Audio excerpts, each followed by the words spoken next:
بسم اللہ الرحمن الرحیم۔ مبطلات روزہ میں سے چوتھا یہ کہ احتیاط لازم کی بنا پر جان بوجھ کر اللہ تعالیٰ،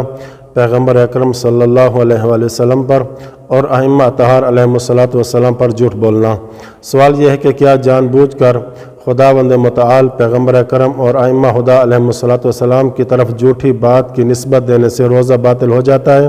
جواب میں آیت اللہ سیستانی فرماتے ہیں، اگر روزہ دار بول کر، اشارے سے یا کسی بھی طریقے سے خداوند متعال، پیغمبر اکرم اور ائمہ ہدیٰ علیہم السلام کی طرف جان بوجھ کر کسی چیز کی نسبت دے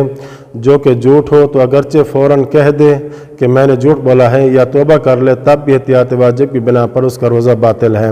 لہٰذا اگر بطور مثال ماہ رمضان کے روزے میں اس طرح کیا ہو تو احتیاط واجب کی بنا پر ضروری ہے کہ اس دن کے روزے کو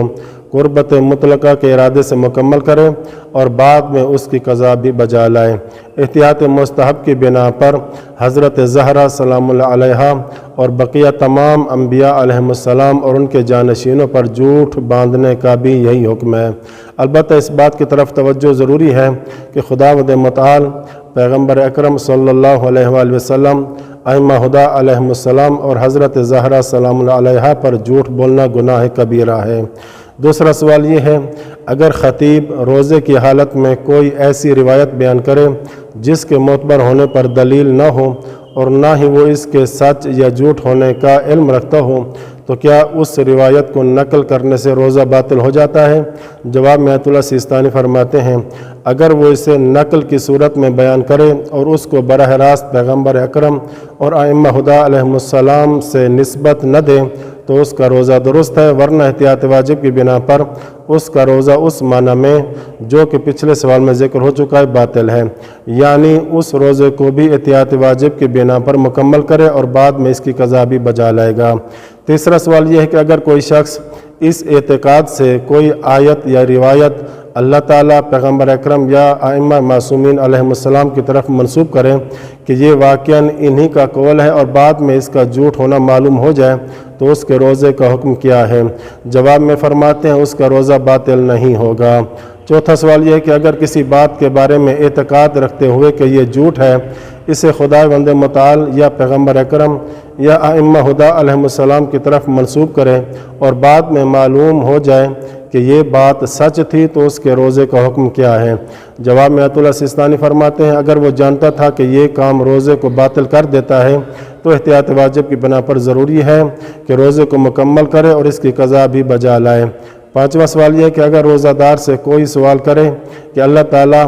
پیغمبر اکرم یا ائمہ معصومین علیہم السلام نے ایسا کہا ہے اور وہ جواب میں ہاں یا نہیں کہے تو دونوں صورتوں میں اس کے روزے کا حکم کیا ہے؟ جواب میں فرماتے ہیں، اگر جہاں جواب میں نہیں کہنا ضروری تھا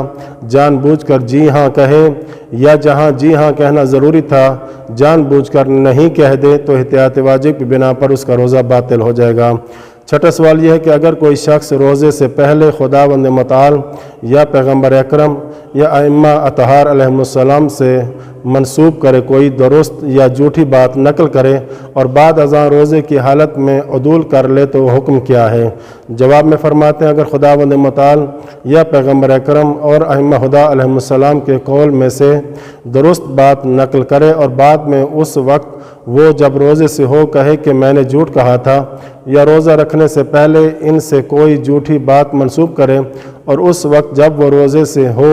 کہے کہ جو کچھ میں نے پہلے کہا تھا وہ درست ہے، تو احتیاط لازم کی بنا پر اس کا روزہ باطل ہو جائے گا، سوائے اس صورت کے کہ اس کی مراد یہ بتانا ہو کہ ہاں میں نے یہ بات کی تھی، تو اس صورت میں اس کا روزہ باطل نہیں ہوگا۔ ساتواں سوال یہ کہ اگر روزہ دار حالت روزہ میں کسی دوسرے شخص کی من گھڑت بات کو نقل کرے تو حکم کیا ہے؟ جواب میں فرماتے ہیں، اگر وہ جھوٹ جو کسی دوسرے نے گھڑا ہو روزہ دار جان بوجھ کر خداوند متعال، پیغمبر اکرم یا ائمہ معصومین علیہم السلام سے منسوب کرے تو احتیاط لازم کی بنا پر اس کا روزہ اس معنی میں جو گزشتہ مسائل میں ذکر ہو چکا ہے باطل ہو جائے گا،